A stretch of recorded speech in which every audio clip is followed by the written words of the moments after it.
ఏ మాట కామాటేనోల్లా కట్టుకున్నోడు ఎంత కంతిరోడైనా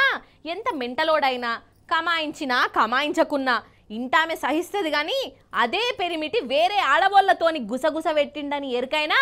ఇంకొక ఆమె సోపతి పడుతున్నాడని తెలిసినా ఊకుంటారానోల్లా చీపురు కట్ట మర్రేసి కొడుతుంది ఎటైతే అనుకుంటా చెట్ట సరిసి ఇంట్లోకి పోతుంది అవసరమైతే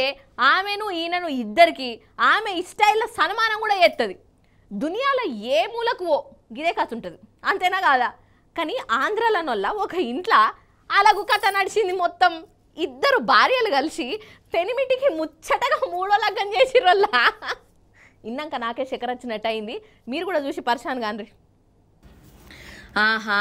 ఫస్ట్ ఇగో ఈ పెండ్లి కారట్టు చూసి తరించుర్రి చూసిర్రా ఇగో ఈయనే పెండ్లి పిల్లగాడు ఈమె పెండ్లి పిల్ల 25వ తారీఖు నాడు లగ్గమున్నదట అంటే అయిపోయింది అన్నట్టు ఈ పెండ్లికి పెద్దలు ఎవరనుకుంటున్నారు ఎవరు పిలిచిర్రు అనుకుంటున్నారు ఇగో ఇగో ఇగో ఇగో కింద చూడుండ్రి 2 పోటువలు చూసిండ్రా అక్కలు వీళ్ళిద్దరే పెండ్లి పెద్దలు ఎవలంటారా ఈ పెండ్లి పిల్లగాని భార్యలోల్లా అరే అవంటనుల్లో 2 భార్యలు కలిసి పెనిమిటికి 3వ పెండ్లి చేస్తాండ్రు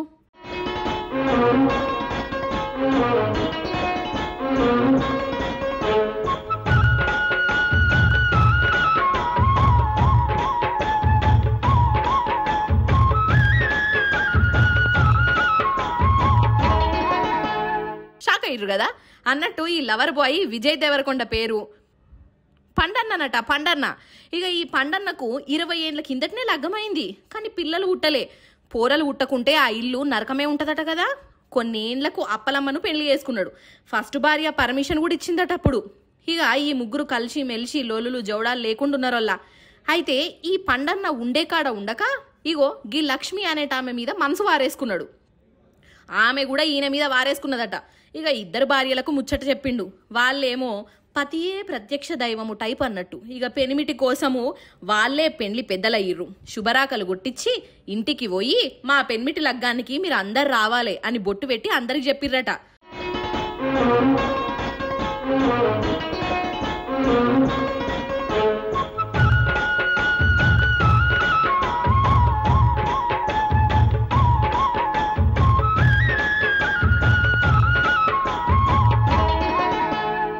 మొన్న 25వ తారీఖు నాడు భార్యల సాక్షిగా 3వ పెళ్లి చేసుకున్నాడులో ఇక చెప్పురి కథ ఒక్కొక్కలేమో ఈడ పిల్ల దొరకక